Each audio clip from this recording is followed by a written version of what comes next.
And absolutely not. What I want for her is to be independent, to go back to school. Do you need for her to be out of control? Because you seem to nurture that. I'm sorry, but you do. I do. You seem to nurture that, and I'm looking. I've watched this whole dynamic, and I'm thinking, this connection here is really sick. It is. Truth is, neither one of us want it this way. Oh, I disagree. I disagree. You apparently want it this way very much because you both work at it very consistently, and I'm just wondering why. It's mostly for me, it's out of fear that if I don't stay so connected with her and so on top of her, that she's very destructive and reckless and makes poor decisions, that if I don't keep tabs on her and keep track of her, that something really bad's going to happen. So you're afraid? I'm afraid. Okay, so you do this to make yourself feel better. Also, I do it, true, I do. I do it to make myself feel better, but I also do it to protect her so that she doesn't get into something where she's in over her head and can't handle it. Because she gets herself into those situations. Well, that's interesting insight. I mean, maybe that's the first time I've heard you say that.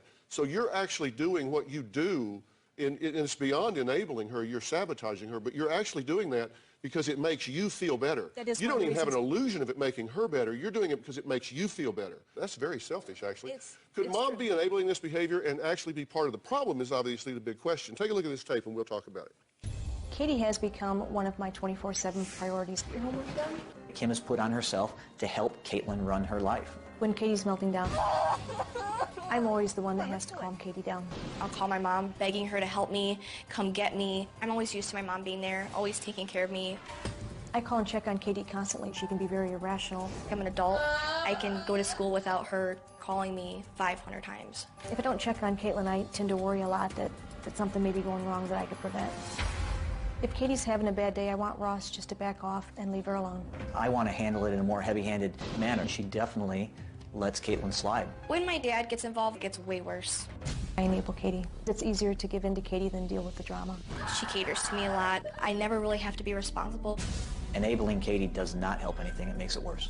I often wonder if I might be part of the problem. Did you hear what she said? Yes, I enable her. That's true. No, that isn't what she said. She said, I never have to be responsible. Because I take care of her and I tell her exactly what she needs to do every day. Did you hear that? I did hear that. And you know that, right? Yeah. But you tell him to shut up and get out of this. You're making this worse. You're trying to make her better, but it upsets her because he's messing up your playhouse. What do you guys think about what I'm saying here?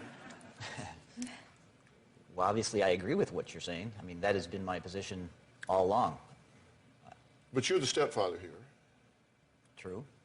And so that makes it difficult for you to be a primary director here. All you can do is kind of support her. What are you thinking about all this conversation? You got to be hating this.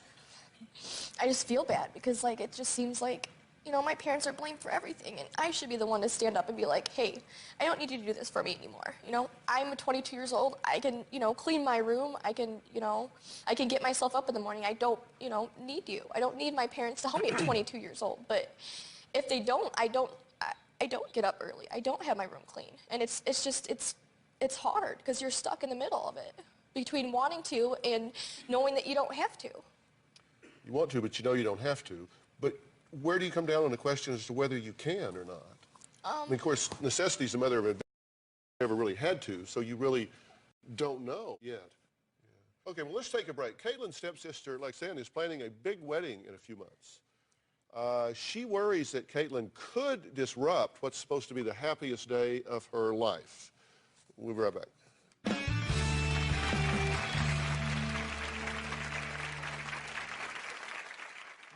On our wedding day, I think some people should pay attention to me because it's hard for me to watch my sister walk down the aisle when I should have done that first. I'm afraid that Katie might start screaming or yelling or hysterically bawling. My greatest fear about the wedding is just before Lexanne walks down the aisle, Caitlin has a meltdown and chaos ensues.